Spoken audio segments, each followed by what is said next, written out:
우리나라 반도체 얘기를 좀 여쭤볼게요. 지금 미중 갈등 사이에 껴서 우리나라 반도체 입장이 좀 묘한데, 네. 뭐 현재 상황을 지금 TSMC 얘기도 했고요. 그러니까 네. 메모리, 비메모리 할 거 없이 참 여지껏 잘해왔는데 앞으로 어떻게 해야 지금처럼 잘할까라는 생각을 해보면 약간 애매한 것 같은데, 교수님 개인적으로는 어떻게 지금 현재 상황을 어떻게 진단하시고 또 앞으로는 어떻게 해야 된다고 생각하십니까? 아까도 잠시 말씀드렸는데 저는 이 미중의 경쟁 상황이 미국의 이제 특유의 약간의 이제 오버하는 그런 거에 시작됐다고 보고요. 미국이 이제 중국이 첨단 반도체 쪽에서 우리를 추격해오기를 약간 이제 늦추거나 했다라고 생각이 되면 그 다음번에부터는 이제 전적으로 완화가 될 거라고 생각하고요. 네. 그런 측면에서 우리나라는 일단 메모리는 이 경쟁에서 좀 빼라라는 거를 확실하게 해야 되지 않을까 생각하고요. 여기에 마이크론도 한편으로 끌어들 수 있지 않겠습니까? 네네. 그러면 이제 마이크론하고 해서 이제 메모리는 그냥 따로 빼고 최첨단 반도체 쪽에서 어떻게 그 중국과 미국이 경쟁하는데 우리 포지셔닝을 할 거냐라고 한다면 아까도 말씀드렸듯이 최첨단 반도체를 지금 설계할 수 있는 그 회사들은 다 미국에 있습니다. 네. 그러면 우리의 입장은 그 설계를 가지고 경쟁을 하는 게 아니라 그 회사들을 데리고 와서 만들어줄 수 있는 그런 관계를 이제 설정을 해야 됩니다. 그렇게 하면 그 미국과 같이 차세대 반도체 기술을 어떻게 같이 공동 개발하고 최첨단 칩도 어떻게 만드는 기술을 같이 공동 개발할지를 이제 논의하고 협력해야 되는 거죠. 바로 대만하고 일본이 지금 그렇게 하고 있습니다. 네. 미국과 협력을 하고 있거든요. 그래서 우리도 사실 뭐 알게 모르게 협력을 하려고 하고 있는데 이걸 좀 더 적극적으로 해야 되는 시점이 아닌가 이렇게 생각합니다. 네, 그렇군요. 저희가 지금 빠르게 짚어보고 있는데 또 최근에 있었던 게 이제 오픈 AI 대표가 창업자가 네, 우리나라에 왔었습니다. 그러면서 뭐 챗GPT에 대한 관심, AI에 대한 관심이 높은데요. 보면 그 이런 챗GPT의 보급이 일단 반도체 산업에 어떤 영향을 미칠까 일단 우리 얘기를 하기 전에 그거부터 궁금합니다. 일단 최첨단 반도체가 많이 필요합니다. 고성능 CPU나 뭐 GPU 이런 것들도 필요하고요. 또 거기에 메모리가 많이 들어갑니다. 네. 그냥 메모리가 들어가는 게 아니라 고성능 메모리가 들어갑니다. 네. 요새 이제 HBM이라고 들어보셨던 분들이 있을 텐데 하이 밴드위스 메모리라고 그래가지고 그 CPU와 메모리 사이에 커뮤니케이션이 빨리 되도록 하는 네. 그런 칩이거든요.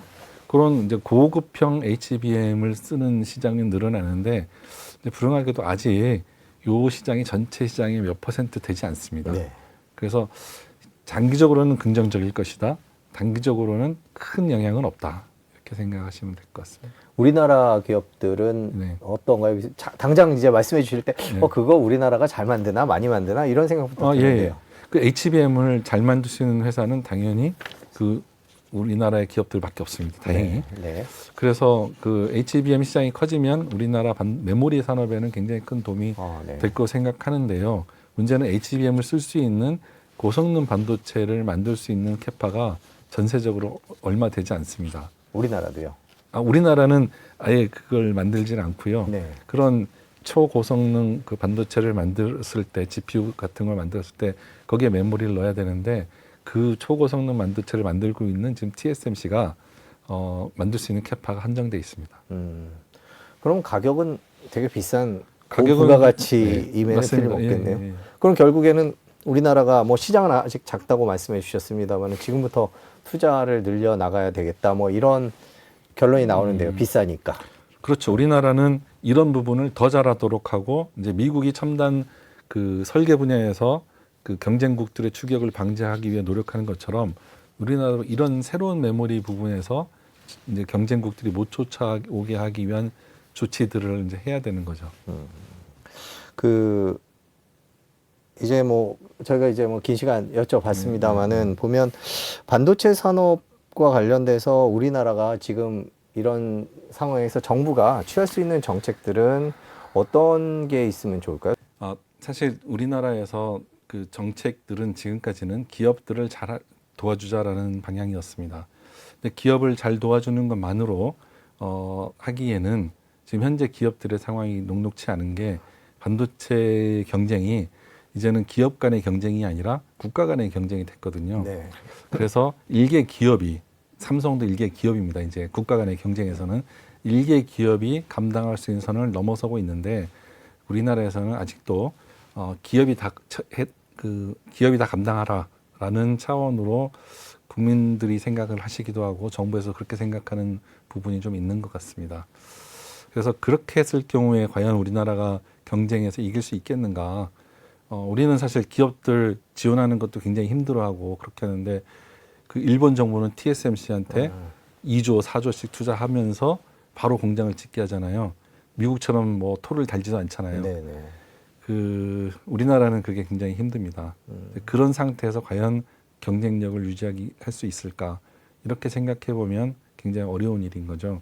그래서 앞으로는 이 전쟁 상황이라는 것을 감안해서 거기에 걸맞는 비상한 대책을 좀 많이 내놓으시고 거기에 국민들이 좀 공감을 해주셔야 되지 않을까 이렇게 생각합니다. 미래 먹거리인 반도체 산업이 이제 뭐 기업 간 경쟁이 아니라 그 사실상 이제 국가 간 경쟁이 된 게 분명하고 우리나라는 이제 메모리 분야에서는 확실히 주도권을 갖고 성장을 하고 있죠. 그리고 비메모리 분야에서는 추격하고 있는데 쉽지 않고 미중 갈등 사이에 껴 있고 지금 뭐 이런 상황인 것 같은데 결국에는 우리나라는 이런 상황에서 어떤 정책이나 어떤 경영이 필요하다 이렇게 보고 계십니까?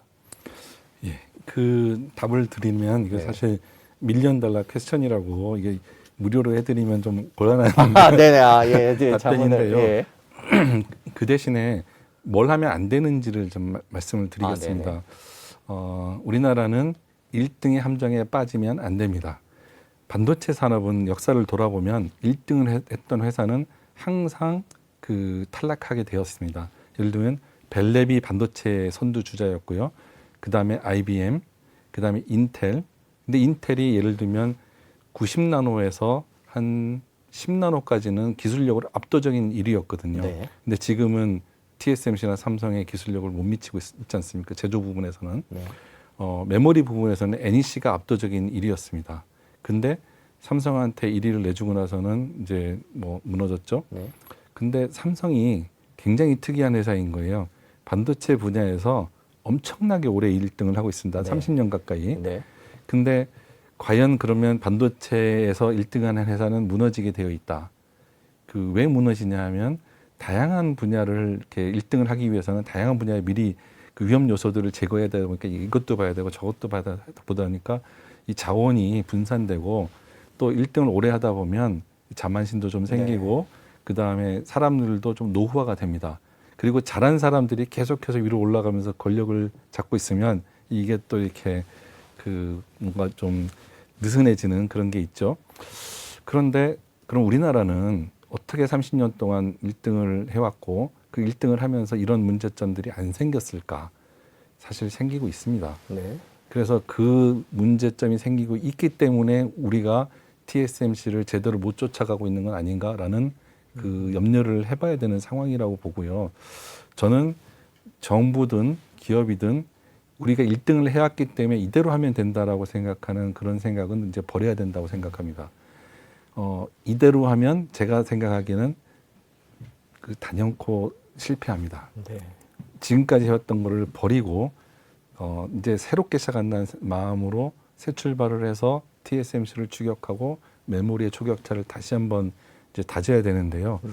사실 그래서 저는 이런 생각이 바로 고 이건희 회장이 마누라와 자식 말고 네. 다 바꿔라 네.